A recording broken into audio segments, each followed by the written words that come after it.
Greetings, Indiana congregations. My name is Matt Burke. I'm the Education Director for the Center for Congregations, and with me today is Dr. Dave Rahn. Thanks for being here today. Thanks for having me. I love it when somebody introduces me as Dr. Rahn. I can't get my sisters to buy in. Well, Dr. Rahn's going to be coming to Indianapolis for an event called Invigorating Congregational Life Through Youth Ministry. That's going to be on April 21st from 9 a.m. to 4 p.m. And Dr. Rahn is a researcher and writer about youth ministry. He's been a professor for a number of years on that subject and is currently a vice president for Youth for Christ. So definitely knows his stuff when it comes to talking about youth ministry.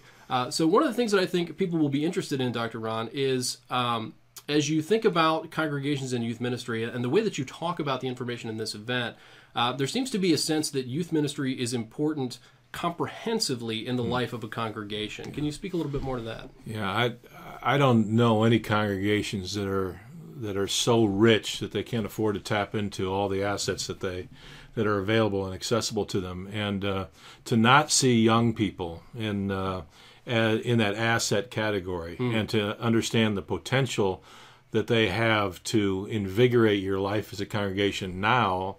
I think we all might imagine, okay, that's the future. Well, it's beyond that. There's something very exciting, very significant that they can contribute to congregational life in the current tense as well as in the future. And I just I've been around the block long enough now, seasoned enough now, and certainly scanned the national landscape in a way that makes me have a lot of passion and conviction. It's one of the reasons that 62 years old, still in youth ministry, I guess. Very cool. Yeah.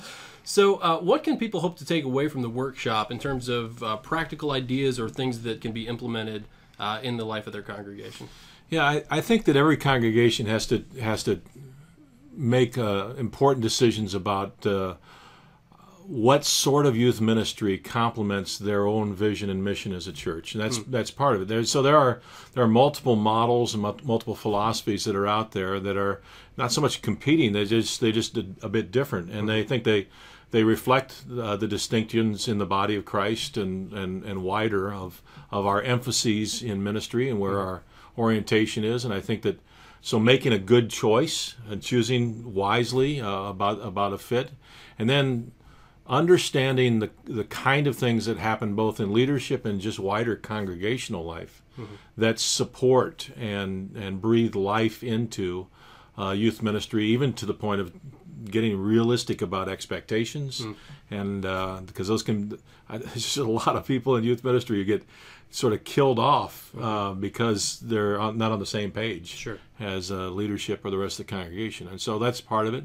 And then I'd like to end with just sort of some inspirational but real life articulation about what young people can do now and are doing now, and why not in your congregation. So I hope it's practical in the sense of kind of choosing a clear model fit and making adjustments in terms of leadership and culture, and then going, okay, what can we do that bounces young people forward? Think about empowering them to be all that God's made them to be. Awesome. Yeah. Excellent.